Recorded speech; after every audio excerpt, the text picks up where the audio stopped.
November 2024. Today's class graciously sponsored by Jacob Kobe Cohen and family Lailu Nishmat Sivan Bat Yafa Aliyah Shalom Hamavdil. Today's class also sponsored by the Atiyah family for the Refuah Shelema of Abud Ben Fortuné. May HaKadosh Baruch Hu give him a Refuah Shelema among the Cholim of Am Israel, and obviously continue praying for the speedy release of the hostages and the well-being of the soldiers and peace rather in Eretz Israel, which is a domino effect about the essence of the world. Now, in yesterday's menu, there was a very fascinating group of halachot which I did not speak. Yesterday we discussed the 7 suggestions of Rabbi Saadia Gaon why a person prays and regretfully it goes to voicemail. There is no answer. That was yesterday's class. If you want to know that topic, go to itorah.com and look my name for my name, and you see yesterday's class. Thank you so much. Today we'll discuss a very famous topic, and most likely we know some of the statements written in the halacha, but guess what? The Gemara reinforces kara b'shana. Kara b'shana means the importance of learning and also reviewing what we learn. And since this is a topic that we don't really talk every day or every week, so I think that for today we are going to be discussing a very famous concept of halachot related to the topic of giving tzedakah. Tzedakah, Baruch Hashem, is a mitzvah that I believe that everybody fulfills. Every day we come to the synagogue before mincha, before shaharit, by Baruch David, a needy bride, an orphan, a widow, help somebody, whatever. Tzedakah, that is a mitzvah that is very close to Am Israel. Not only that, the Gemara writes a few pesukim, a few rabbinical statements also about the essence of the tzedakah. For example, the Navi writes, Sion b'mishpat tefadeh b'shabeha bizdakah. We are able to expedite Mashiach's arrival by giving charity to help the destitute, to help the needy, to help the widow, to help the orphan, etc. Not only that, the Gemara also writes, Gedolah hasedakah shemekarevet et hageula.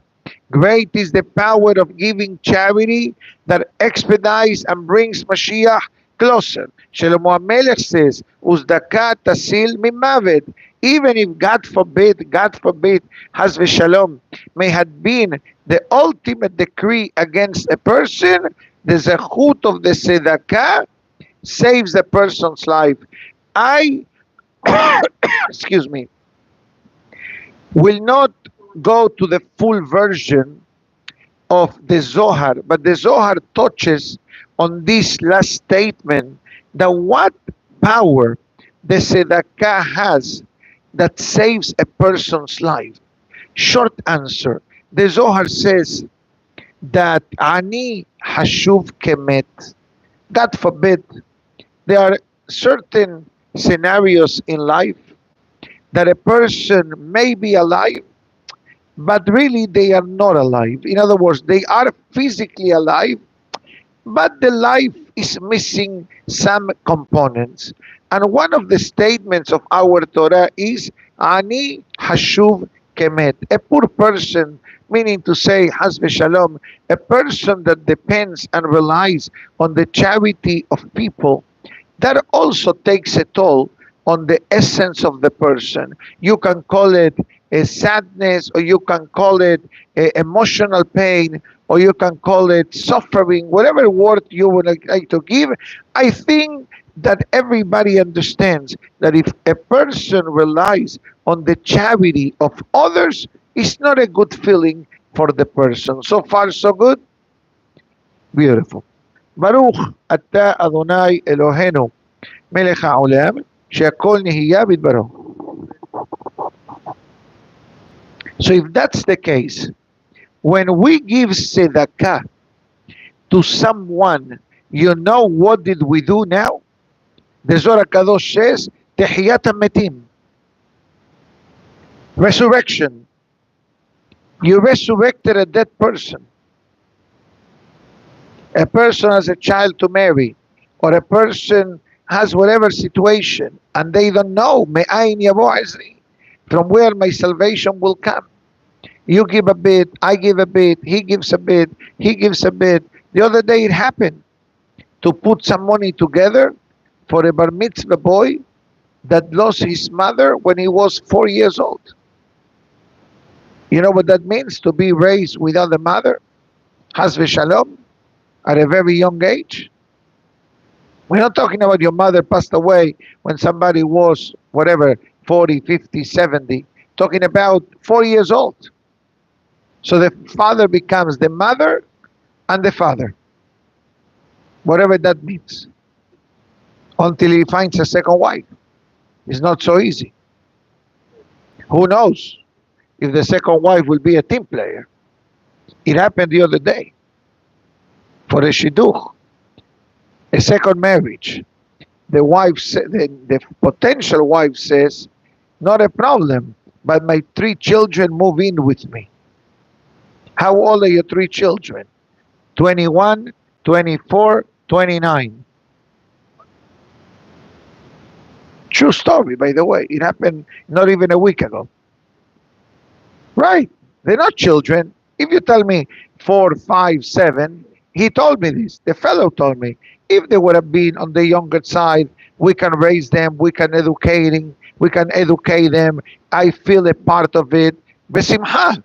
But to have adults moving in now, we gotta get a bigger apartment because she's coming with 3 adult children. And God forbid, for the audience watching and listening, we're not against all of the above, but just to explain, the feeling of this person.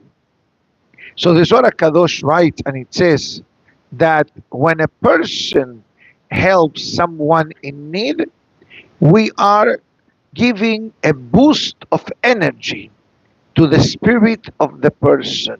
And HaKadosh Baruch Hu says, you took care of him, I'll take care of you.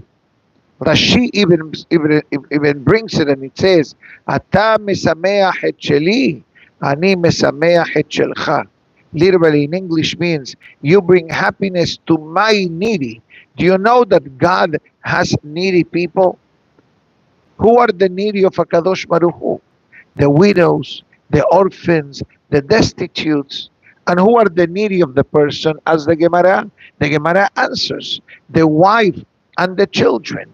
I'll tell you the language of the Gemara, and then we're going to go to learn the beautiful Rambam, easy to understand, very practical, and Be'ezat Hashem, I hope and pray that we're doing the right thing when it comes to charity.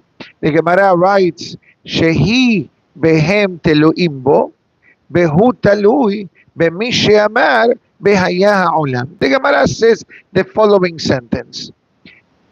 Wife and children depend on the husband.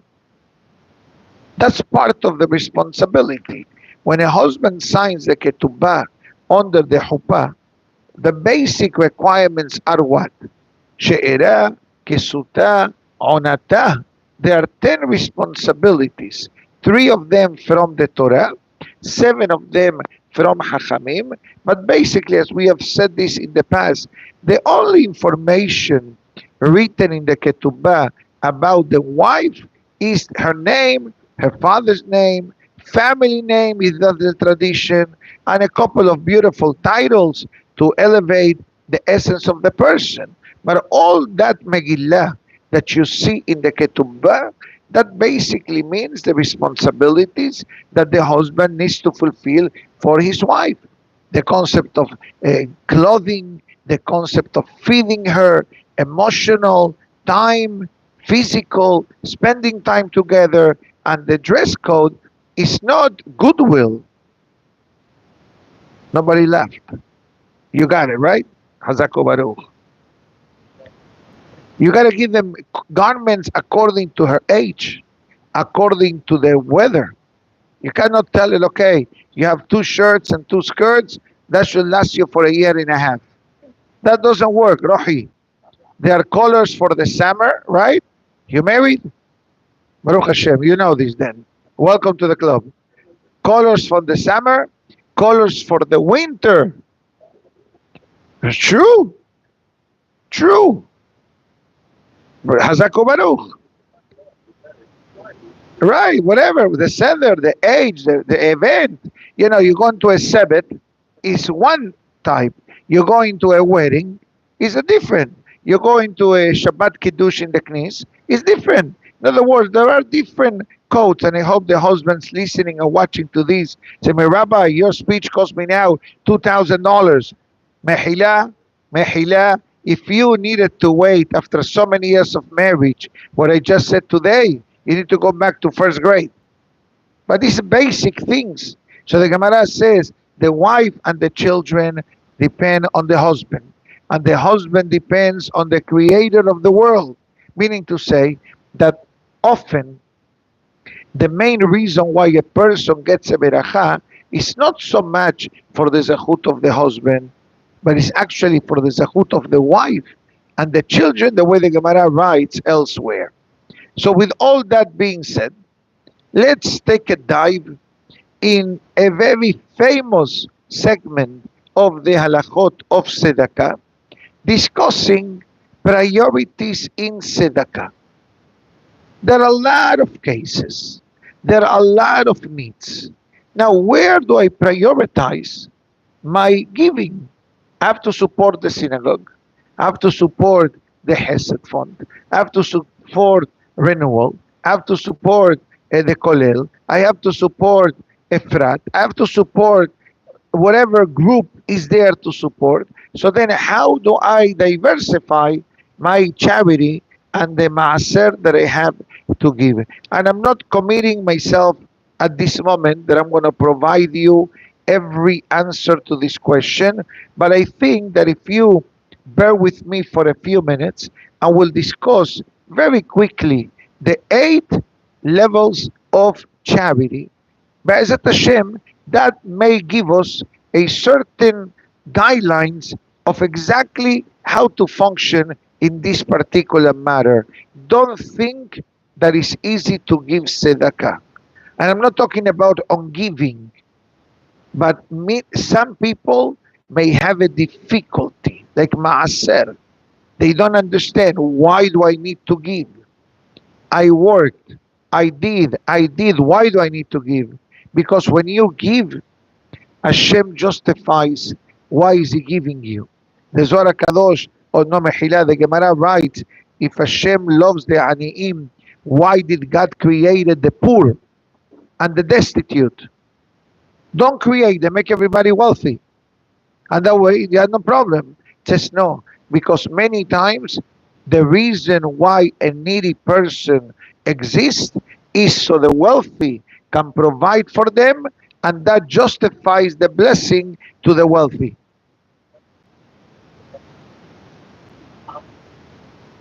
It's a different shi'ur.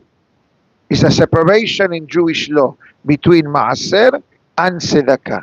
Everybody must give tzedakah, even the ani. I'm going to read it to you very quickly. Since you brought it up, I'll bring it quickly. Kol adam hayav liten tzedakah. The Rambam writes, and it says, every person has to give tzedakah. Afilu ani mitparnes, actually in the Shulchan Aruch, minam tzedakah, even the poor, that his subsistence becomes the source from charity, hayav liten mimma sheitenu lo. Give to another needy person part of whatever you receive. I must clarify that tzedakah is only to a needy person, and tzedakah is only money, and tzedakah is to someone that is alive. You cannot give tzedakah to somebody that is no longer among the living. You don't give tzedakah to a rich person. That's the difference. The Gemara discusses this at the end of Masechet Sukkah, the difference between maaser and hesed, rather, and tzedakah. Says the halakha even further. that the Bedin, not today, but in the olden days, the Bedin will assess how much tzedakah the person needed to give. You know, there was a story, and nowadays I don't think that this was can be activated to that the Bedin calls you up and it says, Moshe, you gotta give X, Y, Z. I never heard of such a thing, with one exception. One exception only, because he was able to do such a thing. And maybe there were other Hachamim who had this power in a good way. I heard this from good sources. Hacham Sion Levi from Panama, Alav Shalom. Many years back, we're going back maybe 20 some years, when he came to the building of the second Syrian synagogue in Panama. For many, many years, there was only one, Shevet Ahim. As the years went by and the community expanded, they opened up Batya, second branch. Many years later, at the influx of immigrants and people started to spread out a bit, they allowed to open the third synagogue. You don't have the permission to open a synagogue without the permission of the Hacham and the committee of the country. There is such a thing in Panama. In Mexico, because the community is bigger, so you have three branches of the community: the Turkish, the Halabi, the Shami. In Panama is only one, Shevet Ahim, the Sephardic network of synagogues under their auspices, under the rabbinate. Not every event is done in the synagogue. All weddings are done in one location. All the Berit Milah and Bar Mitzvahs are done in one synagogue, and there are guidelines. So somebody from there told me that when it came to the building of the synagogue, they needed money, pashut. So the Hakam, in 1 or 2 days, went to different people's offices in Cologne, and he didn't ask. He told them, Moshe, I'm expecting from you XYZ for the synagogue. Yes, Hakam. You say sure. I tried to do this here, and people tell me, okay, Rabbi, thank you. It's a different ball game in America. There, the Hakam says, you give me X, you give me Z, and people said, of course, Hakam. Amen. This was the level of kavod that the Hakam alav shalom had. It's not common. It's not common. In South America, it's a different mindset than in America. Each knis is individual by its own rabbinical entity, the committee of the shul, etc. But in South America, in order to keep the community closer and cohesive, so they have this network and umbrella organizations. In Mexico, I believe it's Magen David, right? Magen David is for the Halabi, Monte Sinai, the Shami, and then La Sephardi is the Turkish, something like that. Thank you. We got here the Mexican representatives in the room. So they're nodding the head. That's how it works. And every name of the ones that I gave you has branches. And guess what? When they do a schedule, it's one for everybody. I saw it, at least for the holidays. One schedule, all the synagogues. That's it. And we have here somebody that helps. Okay, we need to bring a Hazan to that synagogue. We need to bring an Avrech to that synagogue. They work it out. Again, it's a different ball game for many reasons. South America has a different system of community organization than the United States. But obviously, United States, Ben Porat Yosef, is bigger than all of South America put together. But in a smaller community, that's how they do. So let's go quickly to the Halakha Shulchan Aruch Yoreh De'ah. And it says as follows. Everyone understands that if, God forbid, somebody needs to ask for help of charity to put food on the table, that by itself is embarrassing. Agree? It's a pasuk in the pasuk in the Tehillim. I have it here. I don't want to open it because I'm afraid that I'm going to have a miracle. Or I may not have a miracle. But I'm telling you what the pasuk says. Kerum zulud bene adam. That the face of the person changes color when they need to ask for help because they feel embarrassed. And someone who gives and manages charity, I'm telling you that it happens. So how do we help someone? So alakha number one says, Shemona ma'alot yesh basdaka. There are 8 levels, 8 tiers. Hama'ala gedola, the highest of all, that nothing comes close to it. Amahazid biyad Israel hamach. It says when a person supports a needy, and gives them a gift or gives them a loan or gives them a job or introduces him someone to give him a job for or shutafut. Let's say you want to sell markers, right? Markers. Okay? You have the idea, you have a couple of potential clients, but you don't have the money to buy 100 dozen of multicolor markers. So somebody comes to you and it says, you know what? How much do you need? $1,000, $2,500. I'll be a partner. I'll put the money and we split the profit.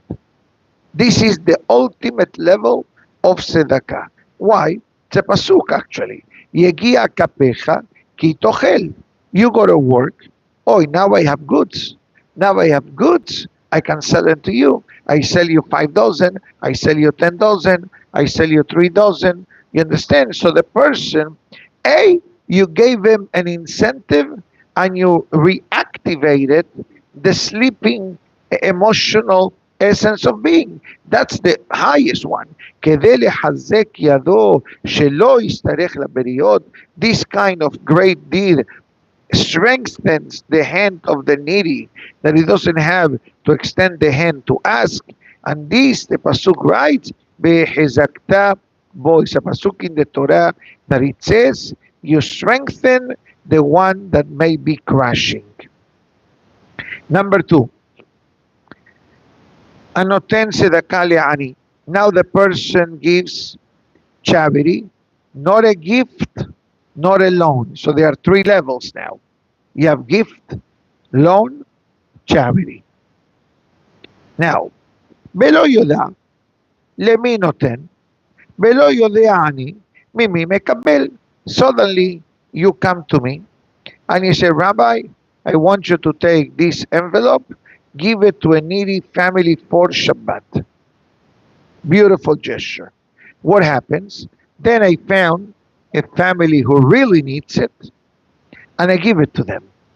I'm the shatchan, so to speak. You gave to them, but they don't know that you are the giver, and you don't know that they are the recipients. So guess what? There is no emotional involvement or pain. And because the rabbi does a lot of things, so the rabbi is a person in this picture. You feel good because you help someone, and they feel good that they receive from a stranger. This way, that no emotional, no seeing face to face. קרוב לזה, הנותן לקופה, ולא, okay, a person who gives, next level, a person who gives to the kupa, to the needy, and they don't know each other. Only the Gabaim are the ones who know. ולא ייתן אדם לקופה של צדקה, אלא יודע שממונה נאמן. It says, when you give money to charity, you need to make sure that there is a fiduciary responsibility. Of what is the fiduciary responsibility? Where the money is going to. For example, we collect for the holidays, right? Whatever amount people give. What do? We negotiate a discount rate with the supermarket, kosher markets, and then we give, and I don't even see the people. We make up a list, we send them a message, please go to the supermarket, kosher market, with your phone number, no names, identify yourself, you will get an envelope with a gift card. And now it's beautiful. This holiday, Rosh Hashanah, we gave, I'll tell you how many gift cards. We gave maybe 110, even a bit more. This is gift cards besides envelopes or paying certain bills. No, we distribute the amount based on the amount of family members. Because the need of a couple with a child or a couple without children, it's less than a couple with 2 or 3 children. And by the way, you'll be surprised, this past year we had an increase of maybe 20% more people asking for assistance. Not that they are poor, God forbid, but their income is not enough. You go to the supermarket and you look at the prices. It happened to me the other day. I don't really go to the supermarket. If my wife asks me for something, I go. She runs the kitchen. I eat. I help, but I don't really do supermarket shopping. Lately, because of my father-in-law's condition, so she's helping her parents, etc. So now I get a list: buy this, buy this, buy this. And if you like to buy something that is not on the list, you have the permission. Okay? Because I like to do that occasionally. And I'm shocked at the prices. So many of the recipients are people that, Baruch Hashem, have a job, they have an income, but they missing that extra supplement to be able to celebrate the holidays in a meaningful and a happy way. That's the reason why we do it in this system. I'm not going to tell you what to eat because other institutions, they prepare a box, right? Bottle of wine, bottle of grape juice, a loaf of bread, bottle of oil, sugar, pasta, rice, main necessities. And by the way, and there are institutions worldwide, but even in Miami, that they distribute boxes weekly. Weekly.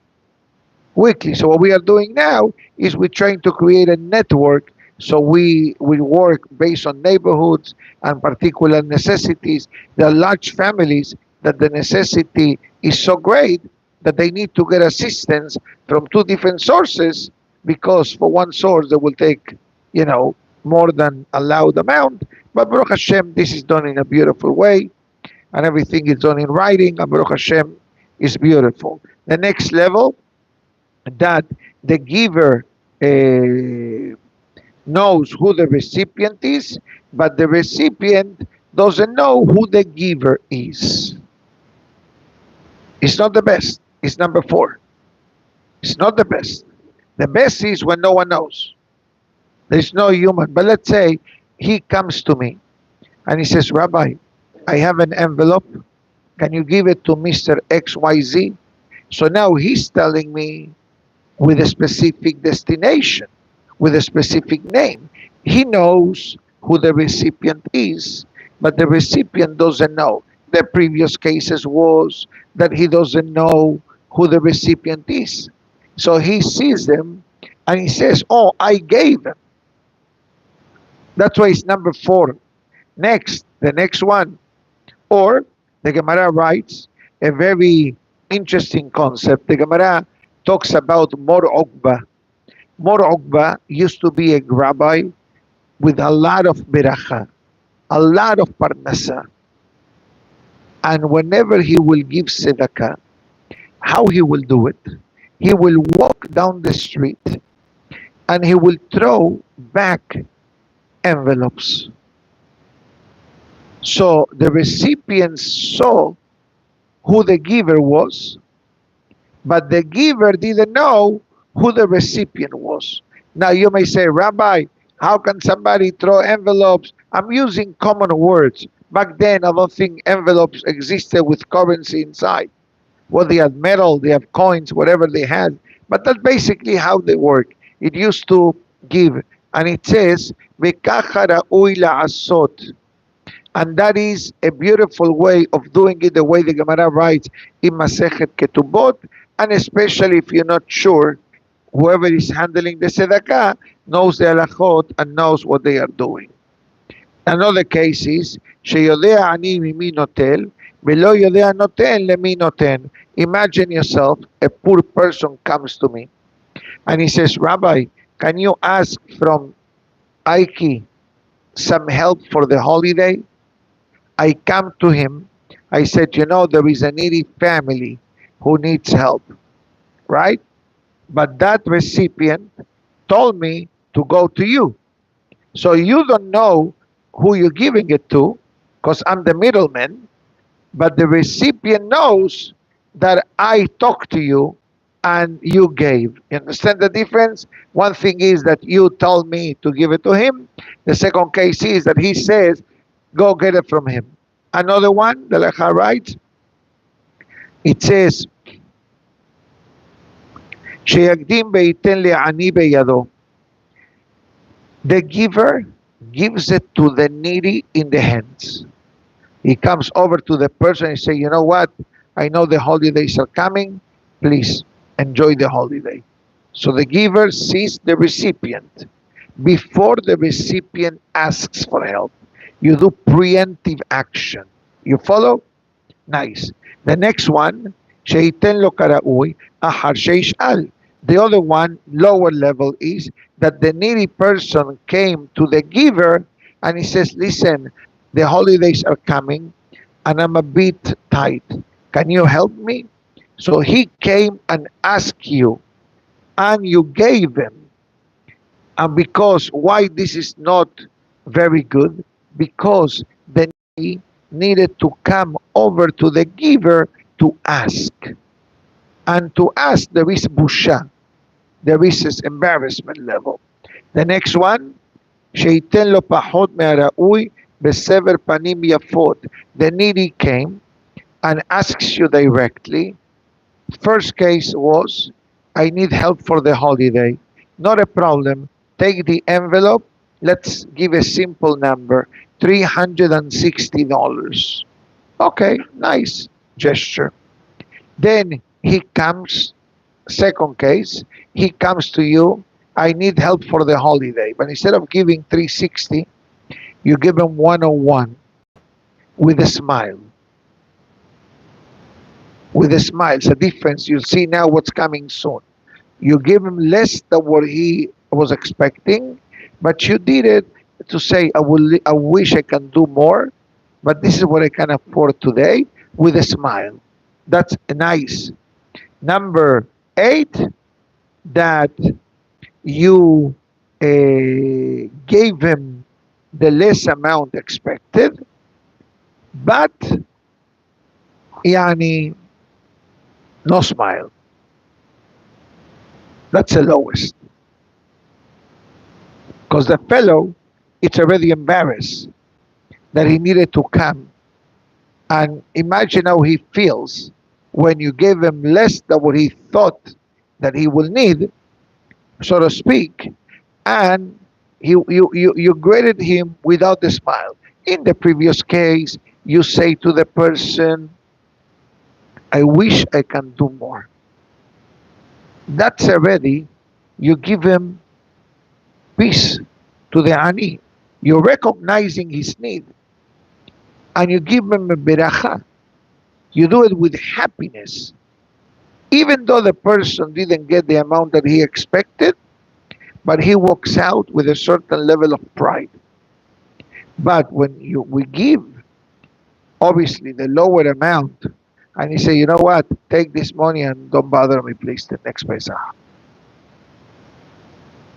That's a disaster. That's what is the basement of giving charity.